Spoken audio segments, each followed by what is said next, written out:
Magandang araw. Ako po si Arnel Sestoso ng NGO TV Network. Kasanib puwersa ang PhilAm TV Network at Mindanao Daily News Network na maghahatid sa inyo ng balita mula Pilipinas, Estados Unidos at buong mundo. Ito po ang The Pilipinas Update Global.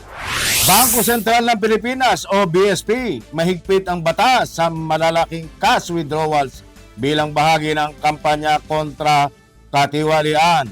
Simula noong September 18, 2025, ipinag-utos ng Bangko Sentral ng Pilipinas o BSP ang mas mahigpit na regulasyon sa mga cash withdrawals na lalampas sa 500,000 kahit sa isang transaksyon lang o kapag pinagsama-sama sa loob ng isang araw ng bangko.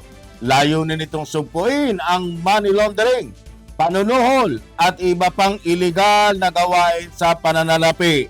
Kailangan maging traceable ang mga naturang transaksyon gamit ang cheque, digital transfer, direct credit at etc. Ang hakbang ay bahagi ng mas malawak na kampanya ng pamahalaan laban sa katiwalian, lalo na sa mga proyektong infrastruktura. Sa pamamagitan nito, mas nabibigyang bantay ang paggalaw ng malaking pera at nakatutulong upang maiwasan ang pang-aabuso. Walang matitira sa investigasyon ng katiwalaan sa infrastruktura. Inihayag ni Pangulong Ferdinand Bongbong Marcos Jr. ang pagtatayo ng isang independent commission upang tuklasin ang mga anomalya sa mga proyektong pang-infrastruktura, partikular na sa mga flood control system. Sinabi niyang hindi papayagang makalusot ang sinuman, opisyal man, kontratista o mamamayan sa investigasyon. Tinukoy ang mahigit 545 bilyong halaga ng mga proyekto mula pa noong 2022 na may paratang na substandard work, hindi natapos o hindi malinaw ang pagkakatupad. Mahalaga ito dahil maraming lugar sa Pilipinas ang lubhang apektado ng baha. Kapag walang maayos na flood control, ang katiwalian sa mga ganitong proyekto ay hindi lang usapin ng pera. Ito ay usapin ng kaligtasan, buhay at kabuhayan. Malawakang protesta sa Manila, trilyong piso march laban sa katiwalian. Inaasahang gaganapin sa September 21 ang trilyon piso march sa Metro Manila bilang protesta laban sa umano'y malawakang katiwalian sa flood control at iba pang proyektong infrastruktura. Sinusuportahan ito ng grupong sibiko, mga lider relihiyoso at mga organisasyong pangkomunidad. Pinili ang petsang ito dahil kasabay nito ang anibersaryo ng Deklarasyon ng Martial Law noong 1972 na nagbibigay ng simbolikong bigat sa protesta. Sumasalamin ito sa lumalalim na galit ng publiko sa katiwalian, lalo na dahil sa epekto nito ang pangunahing serbisyo at infrastruktura. Mahalaga ang paraan ng pamahalaan sa pagharap dito. Kung magiging mapayapa ang protesta, gaano kasigasig ang imbestigasyon at kung magkakaroon ng konkretong aksyon laban sa mga responsable.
Suporta ni Marcos sa galit ng publiko, ngunit panawagan sa kapayapaan. tumugon si Pangulong Marcos Jr. sa lumalalang protesta at galit ng publiko sa pamamagitan ng pagbibigay ng pagkilala sa kanilang hinaing. Ngunit hinimok niyang maging mapayapa ang mga kilos protesta. Kasabay nito, nasa alert status ang pulisya at militar habang papalapit ang araw ng protesta. Ang pagsuporta sa karapatan ng mamamayan na magpuprotesta ay mahalaga sa demokratikong lipunan.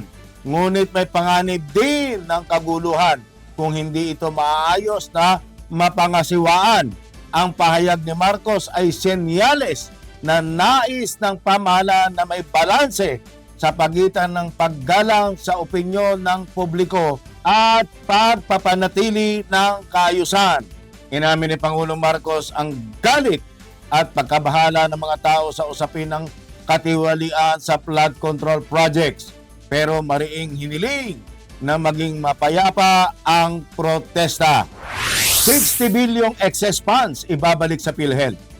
Ibabalik sa Philippine Health Insurance Corporation o PhilHealth ang 60 bilyong pondo na dating ibinalik sa National Treasury na mula naman sa natipid na budget na karamihan ay mula sa Department of Public Works and Highways o DPWH. Ito ang inanunsyo ni Pangulong Ferdinand Marcos Jr.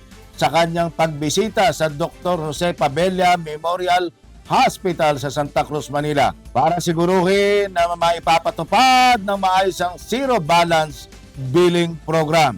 So I'm happy to be able to announce dahil sa ating mga ginagawa, siguro alam naman ninyong lahat yung mga savings natin from Department of Public Works and Highways. Yung 60 billion na yan, ibabalik na natin sa PhilHealth. Pahayag pa ng Pangulo. Dahil aniya ang 60 billion na ginagamit sa iba't ibang proyekto at nagkaroon na ng savings. Kaya maibabalik na ito sa PhilHealth.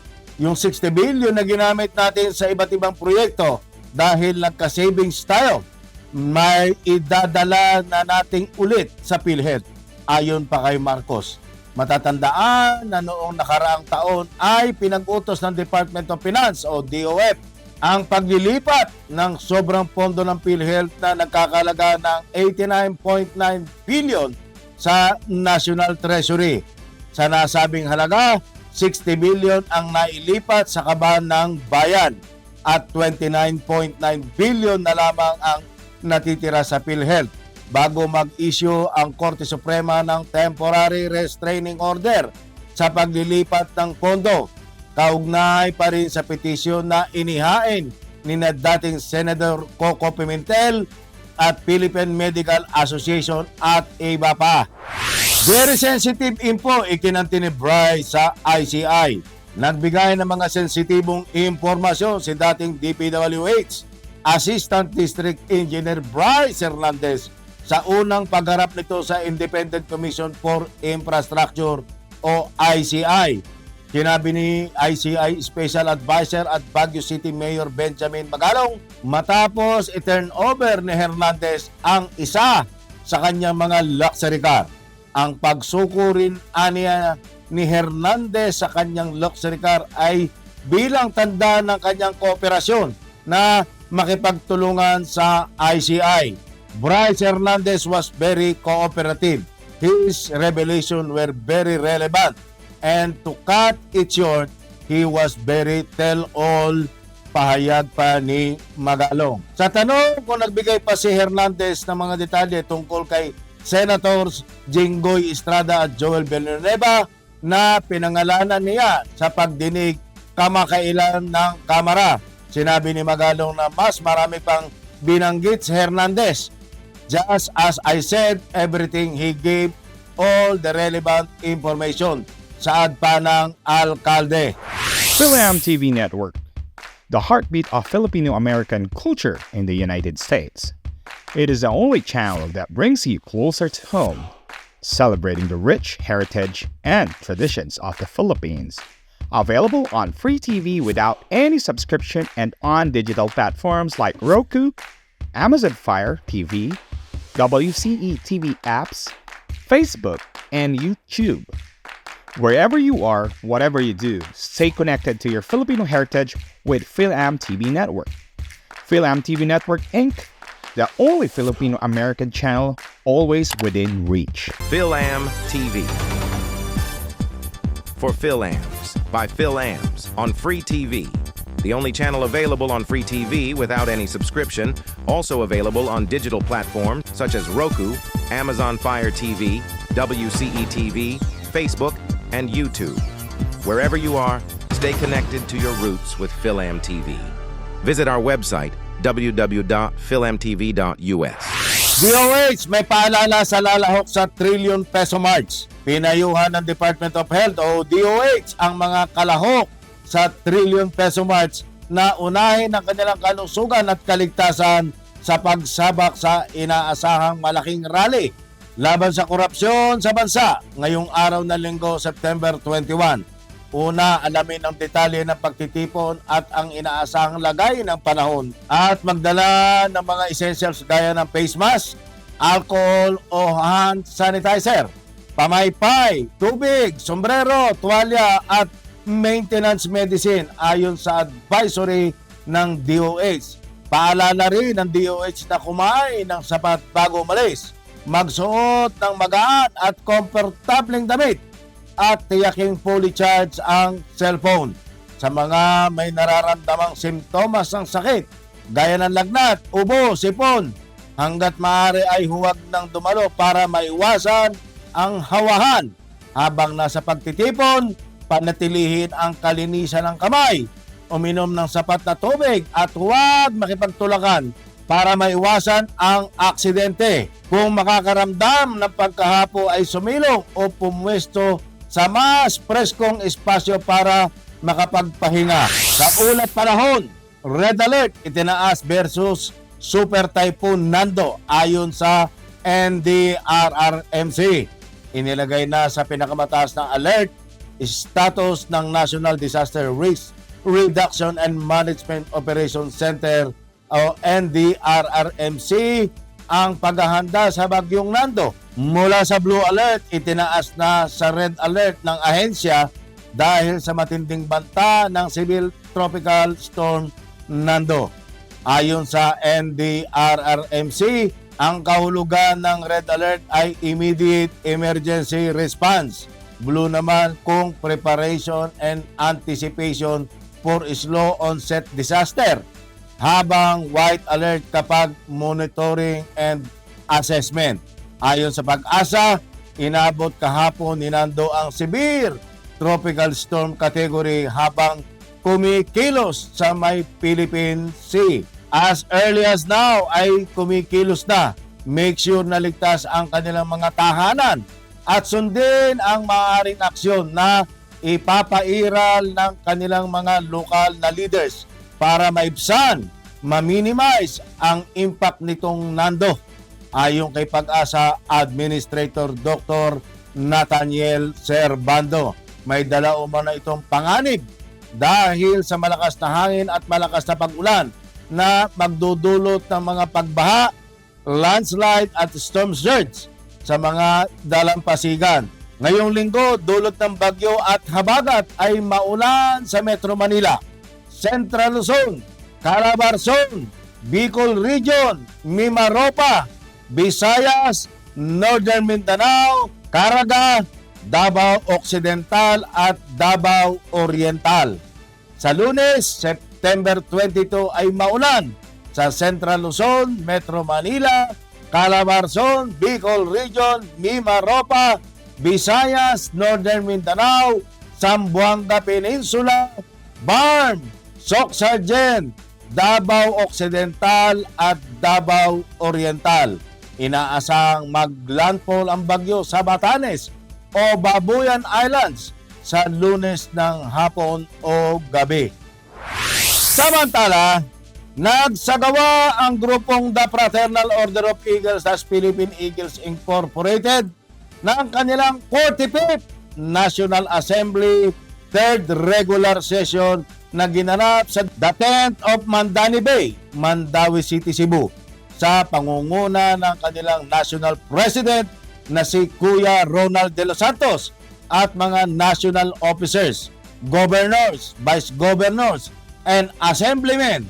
Bagamat nagkaroon ng pagtatalo-talo, naging maayos at mapayapa ang ginanap na 2 araw na event. Layo ng naturang grupo ang palakasin ang kanilang hanay at pagkakaisa para maisagawa ang mga programa at makatulong sa mamamayan na nangangailangan ng kanilang tulong. At dyan po nagtatapos ang aming mga balita mula sa Pilipinas, Estados Unidos at buong mundo para sa Pilipinas Update Global. Sa ngalan ng aming Tri-Media News partner PhilAm TV and News Anchor Ed Abalos, Mindanao Daily News, ako po si Arnel Sestoso ng NGO TV Network na nagsasabing ang buhay ay hiram lang. Kaya atin itong pangalagaan. To God be the glory, but let us find out our destiny and strengthen our spirituality. Mabuhay po kayo!